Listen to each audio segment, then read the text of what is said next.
박근혜 대통령이 이제 통일은 대박이다 이런 말씀을 하시면서 좀 통일과 관련된 여러 가지 저 정책들을 펴나가고 계시는데 그건 어떻게 평가하세요? 저는 통일은 대박이다.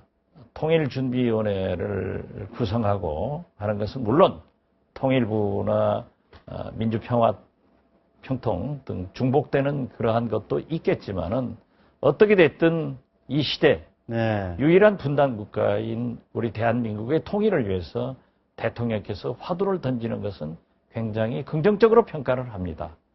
오늘 이제 독일 연설에서도 조금 있으면 나오겠지만은 결국 평화를 지키면서 교류 협력을 하고 인도적 지원을 하고 네. 또 이산가족 상봉을 정리화하자 하는 것으로 사전에 보도가 되고 있는데요. 단 이런 게 있습니다. 이명박 정부 5년간, 미국 부시 정권 8년간 북한의 비핵화, 북한이 핵을 포기하면은 이렇게 도와주겠다.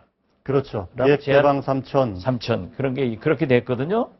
그런데 저는 박근혜 대통령께서 한반도 신뢰 프로세스를 제안하면서 6.1제 통일부 장관이 선 핵폐기 주장을 하지 않겠다라고 해서 상당히 긍정적으로 평가를 했는데 오늘 또 사실 북한의 핵을 폐기하기 위해서 이러한 일을 하겠다라고 좀 더 구체적인 제안을 해주는 게 좋지 북한이 핵을 폐기하면은 이렇게 해주겠다 하는 것은 북한이 아까 그렇게 말씀하신 받아들이지는 않을 거예요.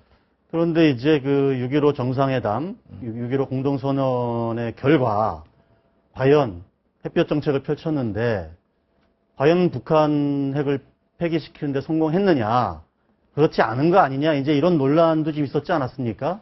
물론 우리 국민들이 특히 새누리당 정부에서 퍼주기 해서 네. 그 돈으로 핵을 개발했다라고 공격을 합니다. 그렇지만은 햇볕 정책을 펼치기 전에도 북한은 핵 개발을 했고 할 때도 핵실험을 했고 또 햇볕 정책을 폐기한 후에도 핵실험을 했습니다. 그리고 퍼주기 네. 그것도 있지만은 우리는 눈에 보이는 것을 퍼줬죠. 비료나 쌀, 의약품을.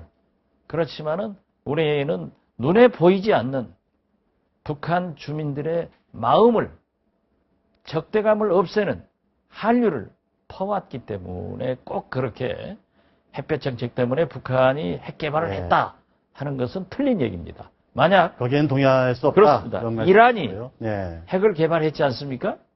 그때도 우리나라도 이란과 많은 상거래를 했습니다. 미국도 엄청나게 했습니다. EU도 했습니다. 그러면 이란 핵 개발을 우리 대한민국이 미국이 대줬느냐 이런 논리도 볼 수 있거든요. 당에서 왜 신햇볕 정책으로 가야 된다 이런 얘기도 나왔잖아요. 그건 업그레이드 해야 된다. 업그레이드 하자라고 했다가 구체적으로 내놓지를 못했습니다. 오늘 뉴스를 보니까요. 미국의 신안보센터라는 기관이 있는데 여기서 보고서에서 이렇게 이야기를 했습니다. 북한이 3년 내에 전술핵을 배치할 가능성이 있다. 남북 간 무력 충돌은 부싯돌처럼 순식간에 점화될 수 있다. 이런 보고서를 냈어요. 그러니까 한미 군 고위 관계자들을 인터뷰 쭉 해서 이제 분석을 한 건데 아까 말씀하셨지만 어쨌든 북핵 문제는 제일 큰 현안 아닙니까? 그렇죠. 근데 그걸 푸는 방식이 지금 말씀하신 대로 햇볕 정책만 가지고는 안 됐기 때문에 뭔가 더 다른 정책이 필요한 건 분명하잖아요. 북한이 지금 현재 예측 불가능한 정권이고 지극히 불안합니다. 네. 그렇기 때문에 오늘 저도 그 보고서 내용을 보고 왔습니다만은 그러한 예측도 가능합니다. 그렇기 때문에 만약에 그러한 예측이 적중해서 3년 내로 북한이 소형 핵무기라도 우리나라에 공격을 하면은 결국 전쟁 아니에요. 예. 전쟁을 해서 이로운 게 뭐가 있습니까? 북한은 막다른 골목에 가면은 어떤 의미에서 보면은 너도 죽고 나도 죽자. 같이 죽자. 이거거든요. 그렇기 때문에 우리는 그러한 너도 살고 우리도 살자. 그리고 그러한 전쟁을 억제시키기 위해서 우리는 대화와 교류 협력을 통해서 특히 미국과 중국, 일본과 공조를 해서 북한이 핵 폐기할 수 있는 길로 유도를 해야지. 그러나 그러한 불상사에 대해서는 항상 대비를 하면서 전쟁보다는 평화의 길로 가도록 나서야 된다. 그걸 저는 말씀드리는 겁니다.